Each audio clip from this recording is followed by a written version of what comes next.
Well, hello there.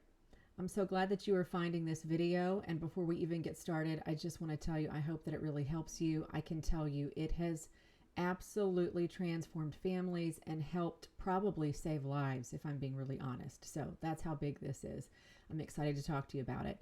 My name is Kimberly Christian, and I'm a licensed clinical social worker. I have been in this amazing field for about 16 years, and I'm not slowing down anytime soon. So I'm going to be talking to you about the art of checking in with your loved ones.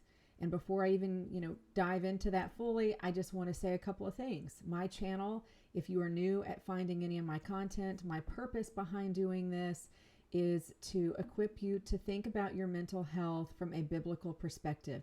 All things mental health, going to God's word every chance we get to equip ourselves to think in alignment with the way he wants us to think. So if you can tell, I am wearing a shirt today that says perfect is boring.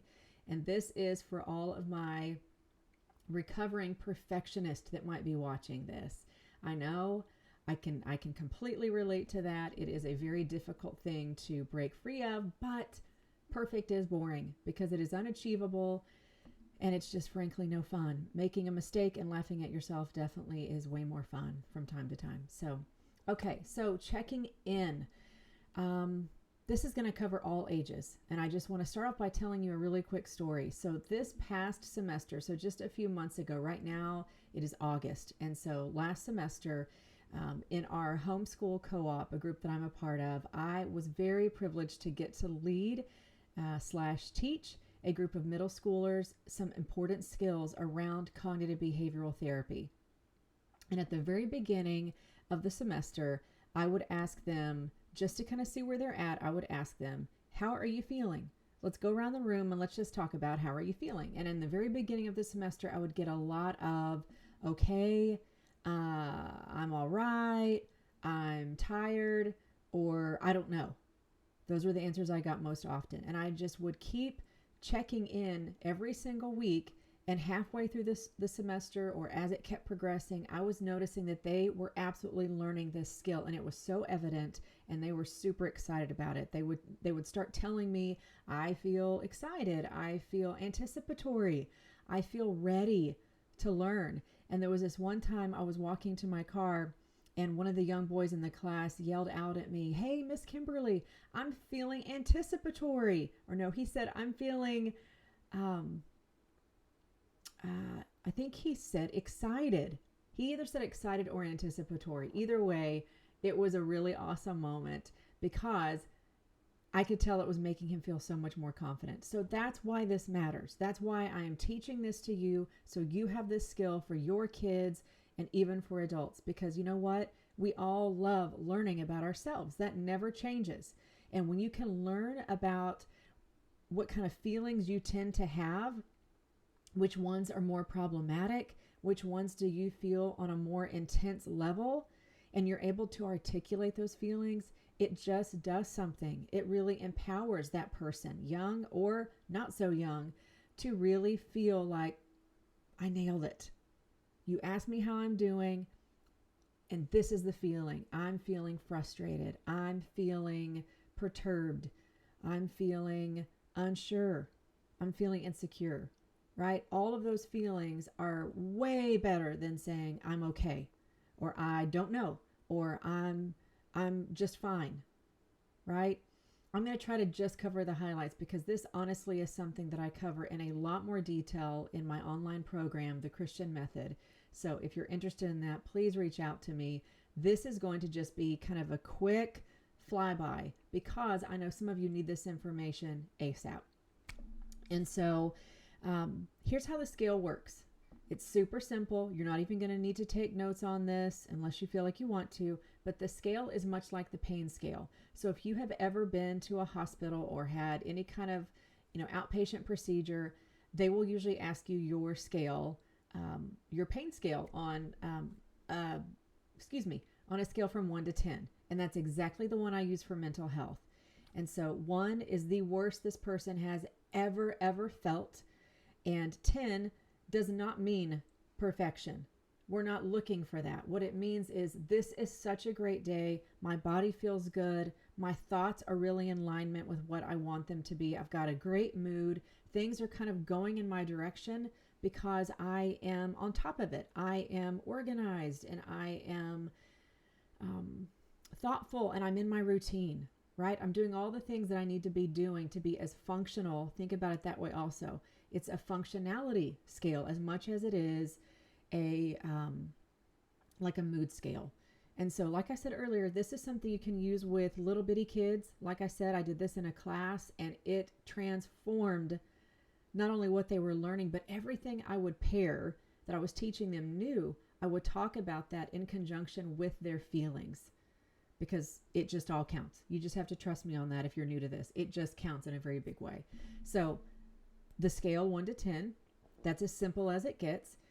When you take what we call like a baseline scale, which basically means this is how they would function most of the time. And it doesn't have to be exact. They could say between a 4 and a 6. That's completely fine. The reason why that's important is you as the parent, as the spouse, as the teacher, whatever it is, however you're using this, is going to be important when you start to see how they are deviating from that, whether up or down, right? So someone who never reaches a 10, but they say that their optimal baseline would be like around maybe a 6 to 7 or a 6 to 8. If they say that they're at a 5, well, they're doing pretty well. You're not going to panic at all. But what about someone that says, I have a lot of 10 days. I feel great a lot of the time. I don't really struggle with, negative thinking or negative thoughts, perceptions, distortions, any of those things. If they tell you that they're at a 5, you need to pay attention to that, right? Because what they're telling you is I'm sinking and I might be sinking kind of fast. And so some of the follow-up questions that I like to ask my patients right after finding out what their number is and teaching that whole scale to them is, what feeling best describes you right now? See, this is a mindful check-in. I don't necessarily want them to be thinking about how the weekend was or how have I been feeling since 9 a.m. I want to ask them at 2 p.m. that day, how are you feeling right now? So that they will see that their feelings can fluctuate, that they are transitory. That's such an important thing for a person to understand, that feelings do not stay the same. Thank God they don't stay the same, right? He's so good to us that we are not stuck feeling sad all the time unless we are intentionally or otherwise having thoughts that just keep surrounding that over and over and over. Well, then we're going to keep feeling sad. But otherwise, new environments, new stimuli, all of those things are causing us to have changes and adaptations in our feelings. And so those are the 2 questions. That's really it. There's much more to a mental health assessment, but I'm just focusing on checking in with somebody so that you know what would need to happen next if they are in more of a crisis situation. If your child is really struggling, maybe for the first time, or maybe this is an ongoing situation, you are teaching them a valuable skill for their life, that they would be able to check in and realize my number has gone down. What do I need to do next? Needs to be the very follow-up question to that. What do I need to do? Do I need to address something physically? Do I need to address something spiritually, emotionally, intellectually? What's going on there, right? And like I said before, we are all so curious about understanding us. Even if we don't have a love for psychology, we take assessments online. Some of us really struggle with, hearing about other people because we just want to talk about us. I'm not saying anything negative about that. I'm just saying we definitely value wanting to know more about us. And in this case, we are using it because it is extremely, extremely helpful. So think about this scenario for a second. This may not work so much. I'm going to get to the kid example in just a second. But let's say you and your spouse struggles with some sort of mental health diagnosis or diagnoses, and you are out at a party. And they didn't want to go to the party to begin with, but they said, okay, I'll go. We can stay for a little bit. And you're across the room and you look over at them and you can tell something's going on. They're not happy or they're anxious, but you don't really know. And so you can just simply mouth to them, or maybe you just hold up something that kind of indicates, what's going on, and they'll know. And they're going to, just find some way to let you know. And because you already know what that baseline is, if a 6 is okay, if a 6 is, we're kind of getting in trouble here, or, you can assess that very quickly with just little bit of, or no verbiage at all. Okay. So again, then you're able to say, here's what we need to do. So you might, call over and kind of rescue them from that conversation that they're having and say, do we need to go? Or, do you want to wrap this up in about 40 minutes? Because although we're not trying to enable someone and their condition, if they're anxious, that they never go anywhere, or, they spend 10 minutes or, whatever the case is, we're not trying to enable that, but we are trying to respect that and to understand if they're pushing themselves beyond their limit and they are starting to, feel really panicked in that social setting. Maybe that conversation's getting a little bit loose on the boundaries. Then having a plan B of this is what we're going to do is a great, great strategy, right? Because they went to the party, they're trying to use a skill. And that's what I always tell my patients. I applaud them when they're trying to use a skill, because there's not always a lot of skill involved in saying no, to every family function, to everything that's going on. No, I don't want to do that. I get nervous. I get anxious in social settings. I know this isn't your job. It's my job, but I'm just imparting this to you. There are skills that will help somebody to know the gray area of when can I do this? What can that look like? Do we need to take 2 cars? All of those different things. Okay, so here's the kid example. So totally different situation, right? You're not going to ask your kid what their number is. There's so many reasons why that scenario doesn't work. But let's say that you are trying to do homework with them and they're getting really frustrated, and you can tell they're getting frustrated, but they don't know that they're frustrated. They don't know what that feeling is. They just know something's going on in my body. And then the next thing you know, you start to see these behaviors, right? They're yelling at you. They're leaving the table constantly. They're fighting with their brother or sister that's, walking by. Maybe they're saying some really negative things about themselves. I'm horrible at this. I'm never going to understand this. What's the point of doing this anyway? Rather than letting that get you upset, and I've been there, I'm telling you this as an example from a place I've lived, rather than letting it get you upset or thinking, oh gosh, what have I done? How, what did I do to cause any of this?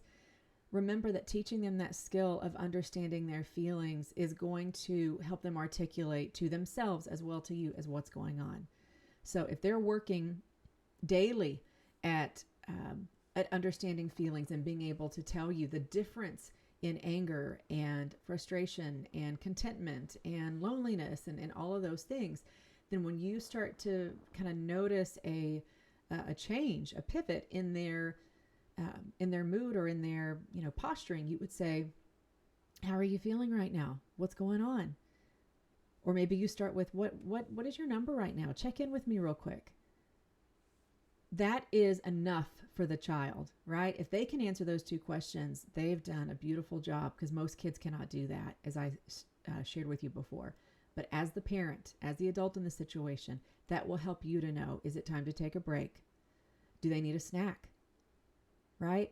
That's a big thing in my house. I can tell when my kids are getting hangry, because they start getting super, super irritable, and they're not even saying, I'm hungry. They're just acting really mean with each other.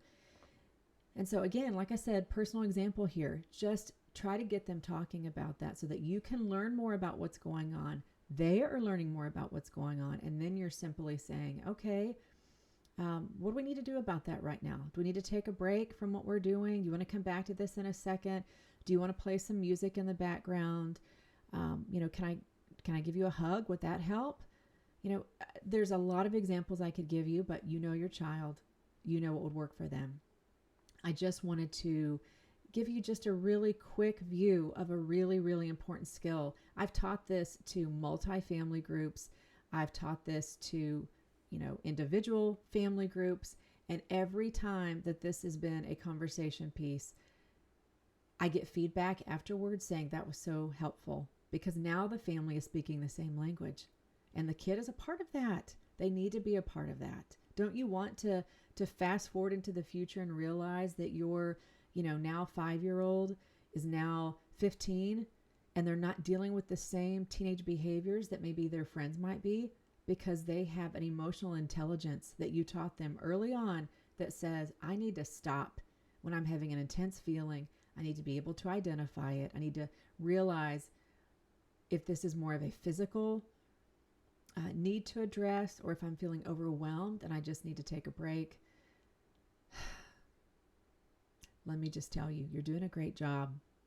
I'm doing a great job. You're doing a great job. We are doing the best we can. If you are watching this video, I can say that about you, right? Because you saw the title and you thought, okay, what does she have to say about this? Comment after you watch this and let me know how it helps you, because other people are going to see that. If you have a suggestion about something else that you want to hear me talk about, I'm happy to take that too. But I really, truly hope that this has helped you. Remember, it's just a starting point, but it's a beautiful, fantastic, and useful starting point. So, I'll see you next time.